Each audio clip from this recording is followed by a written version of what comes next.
Hello, fellow cyborgs. Today I would like to talk with you about the books I hauled and the books that I read. So I kept track of the books that I hauled and how much I spent on them throughout the year of 2016, and I would just like to talk with you about the money I spent on how many books and how many of those that I read and how many of those I shouldn't have spent my money on. So if you're interested in this, then please continue watching, and if not, then there'll be a different bookish video sometime soon. So in the year of 2016, I hauled 191 books. I purchased 102 of those books, 69 were gifts.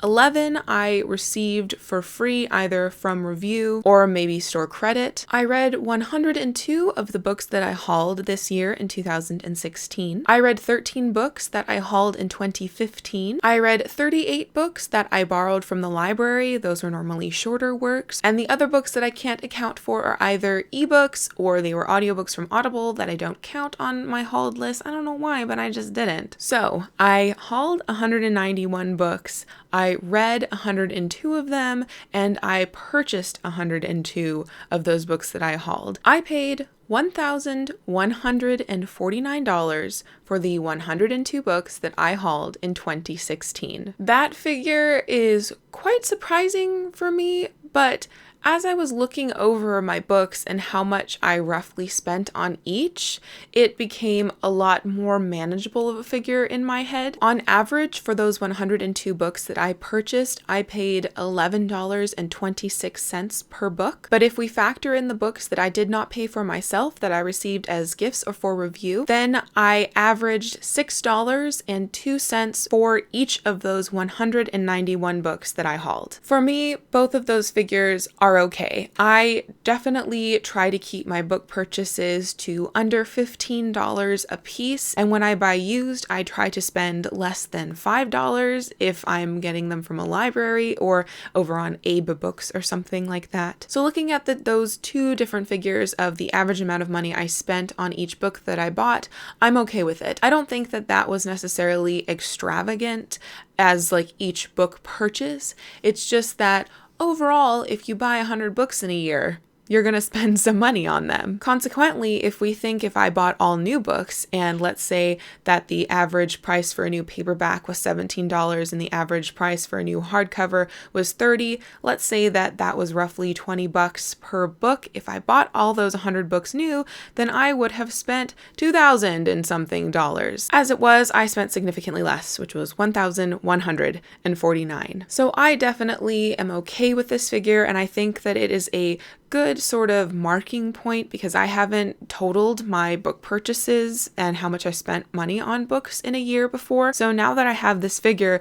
of spending roughly $1,100 on books per year, then I can, from this moment on, compare my hauling in the years to come. Now, since I have the goal of 2017 to get my TBR bookcase down to 0 books that I physically own that I haven't read, or as close to that as possible, I'm hoping not to buy any books for myself, or if I do, buy very, very, very few. I'm not putting myself officially on a ban. However, I have been recently looking at new books as more of a burden. I'm very serious about wanting to get my TBR bookcase as close to 0 as possible by 2018, and so every new book that I add will just gets added to the pile of books that I have not touched yet. So as not happy as that thought is, it will hopefully, if it continues, be very useful for me in trying to achieve my goal of 0 by 18. And let's really quickly talk about the money that I wasted. And by that, I mean the books that I hauled in 2016, the books that I read in 2016,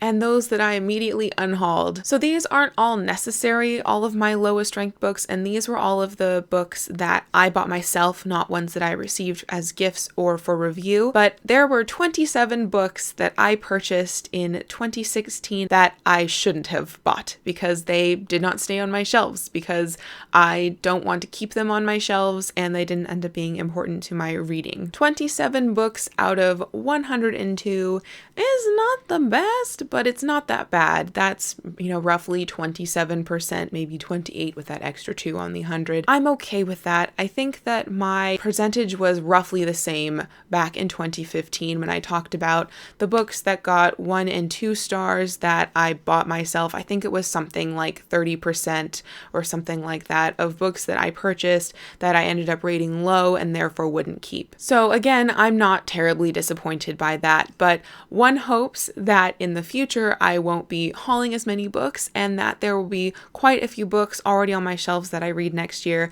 that will not be disappointments and that will remain on my shelves. So that is all that I wanted to talk about with you today, just give you a bit of an insight into my book buying habits. Speaking of, there is that tag going around and I'm thinking of doing it, but this is a lot more money number graph sort of thing. What? But this video just got right to the point, whereas the book buying tag is just a bit more playful and fun. So in any case, thank you for watching.